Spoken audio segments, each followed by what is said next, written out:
Welcome to Through the Bible with Les Feldick, a 30-minute walk through the Scriptures, teaching in-depth Bible truths that change people's lives.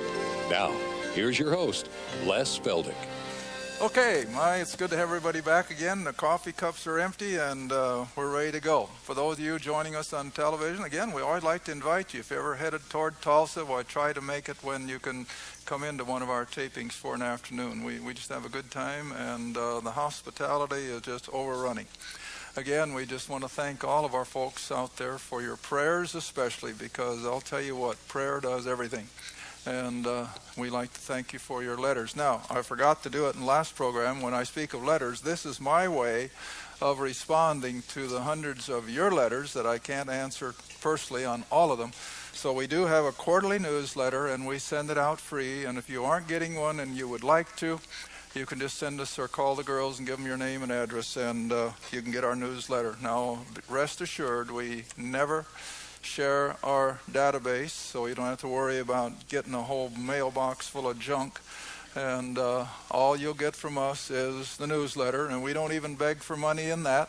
So I know this is one of the fears people have. They don't want to get on a mailing list because you ought to see my mailbox. Where's Ruby? Ruby, where are you? Yeah, Ruby knows. Oh, junk mail that high. And it's just unbelievable. So no, we never share our database with anybody, and you won't be bombarded with appeals. Now, see there again. During tsunami a couple years ago, I sent a gift to a mission that was doing a lot of good work in the tsunami area, but they've spent everything I sent them on postage to ask for more. And see, I think that's so ridiculous, but this ministry won't do that. And those of you that are already on our mailing list, you know that. So anyway, so much for that. Let's get right back into where we left off in this book of Esther. And somebody reminded me during the break, and I had failed to do that, the name of God is not visible in the whole book of Esther. There's not one single reference to God. There are 3 or 4 what they call acrostics. In other words, there are some hidden things that you have to be a real deep scholar of the Hebrew to find them. But there is no visible mention of the name of God. But God's presence is so evident. There's just no doubt. Just like in the book of Ruth, how everything fell in place so that she married just exactly the man that God wanted her to marry. And the same way here. This is one of Satan's efforts to destroy the nation of Israel. But God in his providence has a young Jewish girl in place to keep it from happening. All right, let's go back into Esther then, chapter 1, verse 16. And this is book 69 for those of you out on television. And we'll be finishing book 69 today, right? This is the last 4 programs. All right, verse 16. So Memucan answered before the king and the princes, Vashti the queen hath not done wrong to the king alone. Now watch this, guys. Vashti the queen hath not done wrong to the king only, but also to all the princes and to all the people that are in the provinces of the king Ahasuerus. What's he driving at? Why, that she had the wherewithal to not obey the king? What man can have a woman like that, for goodness sakes? See, that'd be awful. And so that's their big worry. Look at the influence that she's having on the men of the kingdom. Verse 17, for this deed of the queen shall come abroad unto all women, so that they shall despise their husbands in their eyes. You wouldn't do that, would you, honey?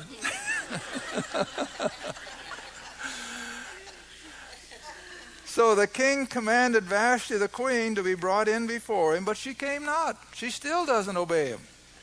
Likewise shall all the ladies of Persia and Media say this day unto all the king's princes who have heard of the deed of the queen, thus shall there arise much contempt and wrath, that is, from the women. I'm not going to do what my husband says. Vashti didn't. Why should I? See? All right, verse 19. If it please the king, let there go a royal commandment from him, and let it be written among the laws of the Medes and the Persians, and let it not be altered, that Vashti come no more before King Ahasuerus, and let the king give her royal estate unto another that is better than she. So when the king's decree which he shall make shall be published throughout all his empire, for it is great, all the way from India, all the way up to the beyond the Mediterranean, all the wives shall give their husbands honor, both great and small.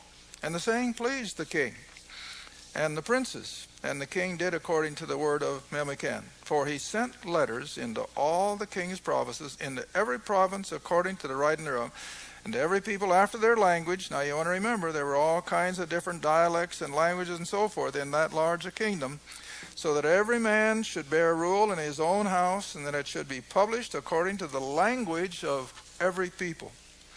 Okay, now we're going to move on, and then we're going to get more involved with Esther. After these things, when the wrath of King Ahasuerus was appeased, he remembered Vashti and what she had done, and what was decreed against her.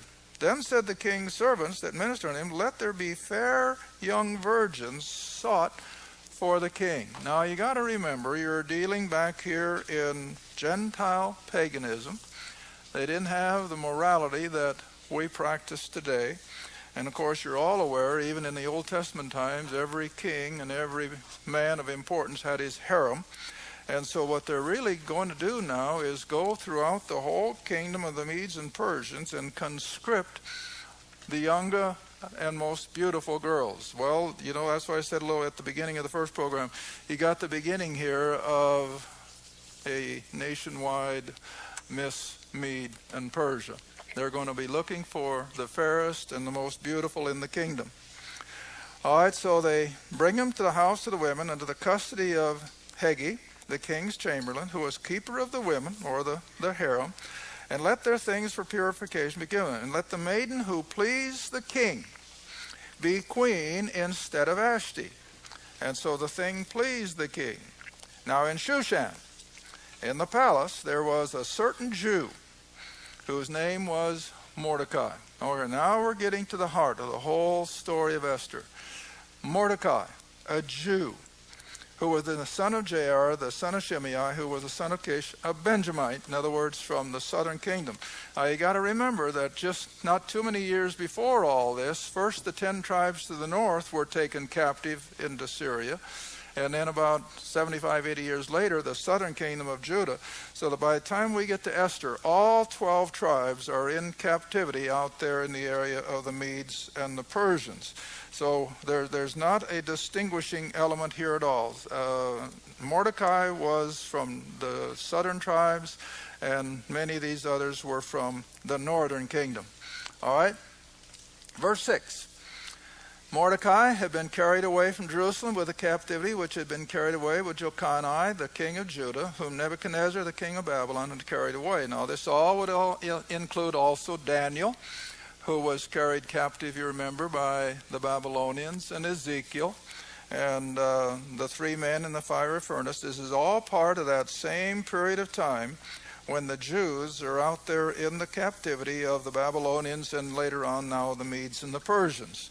So this is how they're all out in that part of the world. They've been taken captive out of Jerusalem and the land of Israel out to the Middle East. All right, verse 7. And so he brought up Hadassah, that is Esther, his uncle's daughter. So she was not his immediate daughter. She's just merely a next of kin here. And so Esther is his uncle's daughter, for she had neither father nor mother, and the maid was fair and beautiful, whom Mordecai, when her father and mother were dead, took for his own daughter. So it came to pass, verse 8, when the king's commandment and his decree was heard, and when many maidens were gathered together. Again, you see, you can't help but realize, what are they doing? They're building a beauty contest, because the whole purpose is to find the most beautiful girl in the Mede and Persian Empire to be the wife of the king. Well, he just lost out on all the fun of courting, didn't he? But they're doing all the work for him. They're bringing all the fairest maidens into Shushan, the palace. And Esther also, verse 8, was brought to the king's house to the custody of Haggai, the keeper of the women. And the maiden, Esther in particular, pleased him, and she obtained kindness of him, and he speedily gave her things for purification, which such things belonged to her, 7 maidens. and out of the king's house, and he preferred her and her maids unto the best place of the house of the women. Now verse 10. Watch this closely. Esther had not showed her people nor her kindred. Now, what's she talking about? She hadn't told anybody that she was Jewish. So far as everybody's concerned, she's just another one of the other Gentile nations. All right, so Mordecai also charged her that she should not show it or reveal it. In other words, I can just hear him. He said, Esther, don't you dare let any of these people know that you're a Jew. Now verse 11. Mordecai walked every day before the court of the women's house to know how Esther did and what should become of her. Now when every maid's turn was come to go into the king, after that she had been 12 months in preparation and making her beautiful, everything prepared, I suppose, her manners, her curtsies, everything that would impress the king. Then verse 13, thus came every maiden to the king. Whatsoever she desired was given her to go with her out of the house of the women into the king's house. In the evening she went, and on the morrow she returned unto the second house of the women to the custody of Shazgar, the king's chamberlain, another eunuch, who kept the concubines. She came in to the king no more, except the king delighted her, and that she were called by name.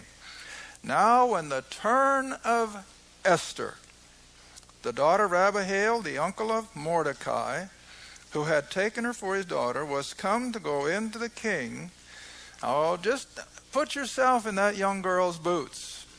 These Oriental kings could be ruthless.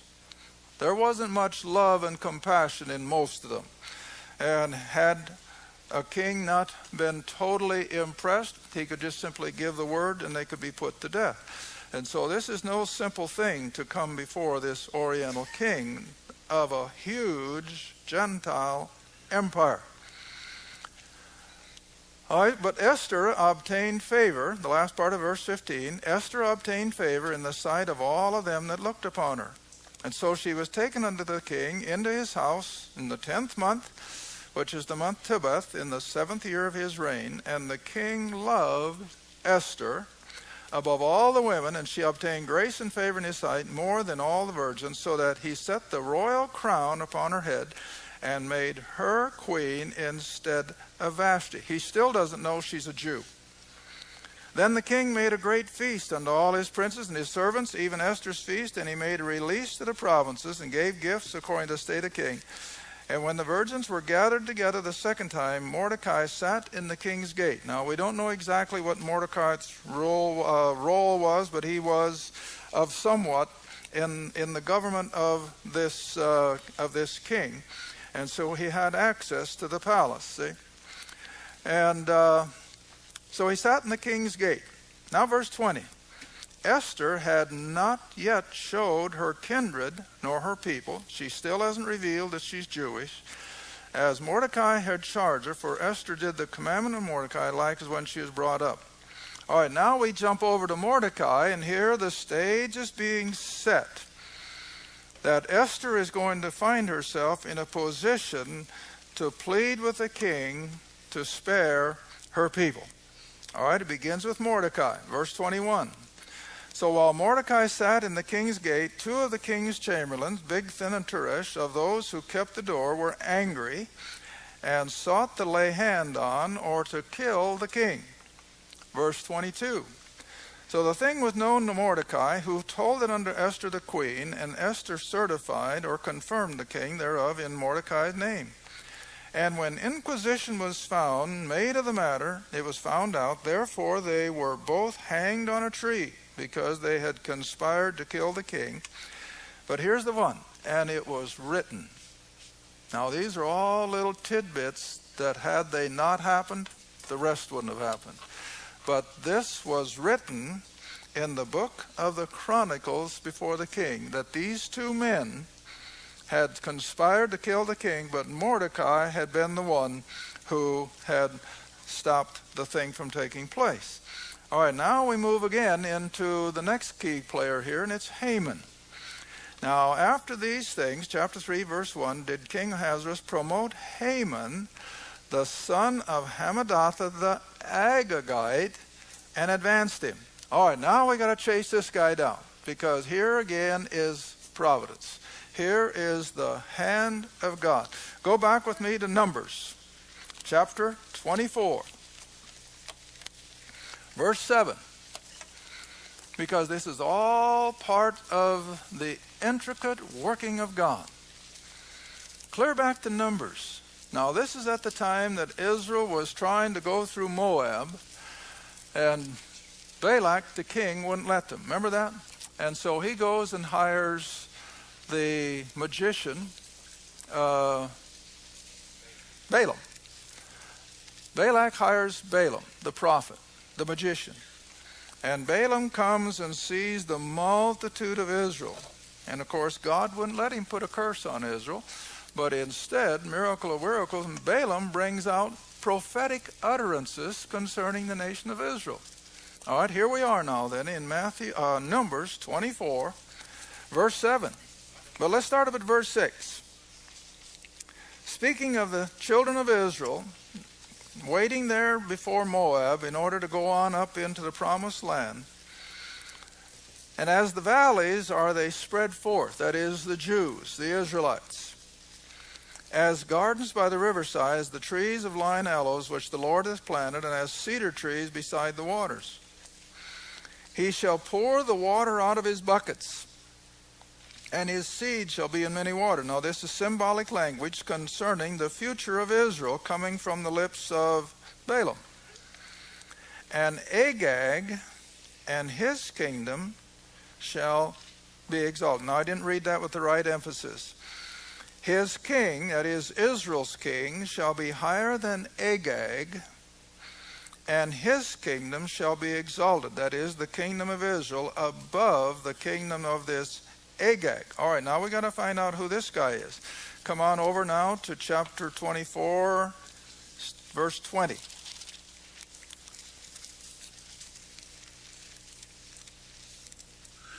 Got it? And when he, Balaam, the prophet, when he looked on Amalek, he took up his parable and he said, Amalek. Now this is remembered just after the 40 years of the wilderness experience. Within 40 years of coming out of Egypt, the nation is out there on the desert trying to make their way over to the crossing of the Jordan River and go into the promised land. All right, so when Balaam looked on Amalek, he took up his parable and said, Amalek was the first of the nations. Now, when I first read it, I read it wrong. It doesn't mean that Amalek was the best or the first in number or anything like that. He was the first nation to confront Israel with war. The Amalekites were the first tribes that tried to destroy Israel. All right, so Amalek was the first of the nations, but Balaam prophesies, his latter end shall be that he perish forever. The Amalekites are going to come to an end in God's program. All right, now we pick it up in 1 Samuel chapter 15. 1 Samuel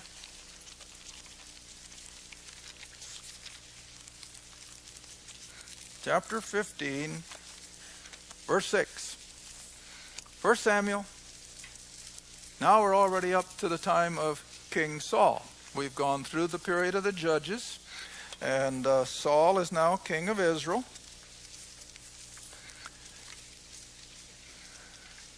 Verse 5, honey.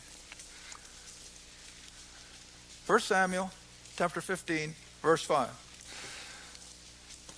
And Saul came to a city of Amalek, the same people, and laid wait in the valley. And Saul said unto the Kenites, that is a part of Israel, Go, depart, get you down from among the Amalekites, lest I destroy you with them. For you showed kindness to all the children of Israel when they came up out of Egypt. So the Kenites departed from among the Amalekites. And verse 7, Saul smote the Amalekites from Havilah until you come to Shur, that is, over against Egypt. And he took Agag. See, there's that name again that was back in the book of Esther. And he took Agag, who was at that time the king of the Amalekites. He took him alive and utterly destroyed all the people with the edge of the sword. But Saul and the people spared Agag and the best of the sheep and oxen and the fatlings and the lamb and all that was good, and would not utterly destroy them, but everything that was vile and refuse they destroyed utter. All right, now then, just to get what God's reaction to all this was, verse 10, then came the word of the Lord to Samuel, saying, it repenteth me, I am sorry that I have set up Saul to be king. For he has turned back from following me, and hath not performed my commandments, and it grieved Samuel. All right, where did Saul fail? He should have finished the job with the Amalekites, but he didn't. Now then, when you jump all the way up to the book of Esther, here we've got the same tribal people. Haman is an Amalekite. So what's his feeling towards Israel? He hates them. He hates them. It's just part of his makeup. All right, back to Esther chapter 3. And so now the king promotes this Amalekite, Haman, who was the son of Hammedatha the Agagite. Remember, he was the queen of the Amalekites. And the king advanced him and set his seat above all the princes that were with him. And all the king's servants that were in the king's gate bowed and reverenced Haman, this enemy of the Jew. For the king had so commanded concerning him, but Mordecai bowed not. Now, we're setting him up for trouble, aren't we? Mordecai the Jew will not bow down to this Amalekite, which he evidently knew he was. Verse 3, so then the king's servants who were in the king's gate said unto Mordecai, why transgressest thou the king's commandment? And it came to pass, when they spake daily unto him, and he hearkened not unto them, that they told Haman to see whether Mordecai's matters would stand, for he had told them that he was a Jew. So now the secret is out completely so far as Mordecai is concerned. Verse 5, and when Haman saw that Mordecai bowed not, nor did him reverence, Haman was full of wrath, and he thought scorn to lay hands on Mordecai alone, for they had showed him the people of Mordecai. Wherefore Haman sought to destroy, now watch it carefully, Haman is going to seek to destroy all the Jews that were throughout the whole kingdom of Ahasuerus, even the people of Mordecai. And he wants every Jew destroyed out of the kingdom of the Medes and the Persians. All right, I'm just going to skip verse 7 and come down to verse 8. And Haman said to the king, there is a certain people scattered abroad and dispersed among the people in all the provinces of thy kingdom. Their laws are diverse or different from all people. Neither keep they the king's laws. Therefore, it's not the king's profit to permit them. So what's he building up for? Get the king a decree to kill every Jew. All right, verse 9. Now, O Haman, remember where he's come from. If it please the king, let it be written that they may be destroyed. And I will pay 10,000 talents of silver to the hands of those that have the charge of the business, that is, to kill the Jews, and to bring it into the king's treasuries. And the king took his ring from his hand and gave it unto Haman the son of Hammedatha the Agagite, the Jews' enemy. And the king said unto Haman, the silver is given to thee, the people also, do with them as seemeth good to thee. Do you see how it's building? Oh, listen, when Satan goes after the Jew, he pulls every plug. Verse 12. Then were the king's scribes called on the 13th day of the first month, and there was written, according to all that Haman had commanded, to the king's lieutenants, and to rulers of every people of every province, according to writing thereof. after their language. Now I'm skipping a few words for the sake of time. In the name of King Ahasuerus was it written, and sealed with the king's ring. Now verse 13, and the letters were sent by posts. Have you ever wondered where did the name post office come from? That's not a Western invention. It was already called that way back here. Here's the Pony Express, the original. See? All right. And so they sent it by post unto all the king's province to destroy, to kill, to cause to perish all Jews, both young and old, little children and women, in one day, even the 13th day of the 12th month, which is the month Adar, and to take the spoil of them for prey. In other words, take over their property. So the copy of the writing for a command to begin in every province was published unto all people. The posts went out. The mailmen, see? The Pony Express riders, they went out, hastened by the king's commandment, and the decree was given in Shushan the palace, and the king and Haman sat down to drink, but the city of Shushan was perplexed. Now what does that mean? Oh, they lived sumptuously in the palace, but the people in the street, as they say today, were living in utter poverty. They had nothing of the comforts of life. Then Mordecai, verse 1 of chapter 4, when Mordecai perceived, understood all that was done, he rent his clothes and put on sackcloth and ashes and went out into the midst of the city and cried with a loud and bitter cry. And came even before the king's gate, for none might enter into the king's gate clothed with sackcloth. Then dropped down to verse 4, so Esther's maids and her chamberlains came and told it her, and then was the queen exceedingly grieved. So she sent raiment to clothe Mordecai and to take away his sackcloth, but he received it not. And then called Esther for Hatach, one of the king's chamberlains, whom he had appointed to attend upon her, and gave him a commandment to Mordecai to know what it was and why. So he went forth to Mordecai to the street of the city, which is before the king's gate. And Mordecai told him of all that had happened unto him, and of the sum of the money that Haman had promised to pay the king trade for the Jews to destroy them. Well, anyway, to make it down simple now then, when all this is understood, now we come back to the key verse we started with here in the book of Esther, verse 14. Now Mordecai is letting his beautiful niece, I'm going to call her, Esther, let her know what is really going on. And again he says, for if thou altogether holdest thy peace, then shall their enlargement and deliverance arise to the Jews from another place. But thou and thy father's house shall be destroyed, and who knoweth but thou art come to the kingdom for such a time as this. Thank you for watching Through the Bible with Les Feldick. Through the Bible is a partner-supported ministry. If this program has been a help to your study of the Scriptures and you'd like to see others enjoy the teaching, your support would be greatly appreciated. Write to us at Les Feldick Ministries, 30706 West Lona Valley Road, Kinta, Oklahoma, 74552. Or call 1-800-369-7856. Remember, all programs are available in printed form, audio cassette, and videotape. Be sure to tune in next time to Through the Bible with Les Feldick.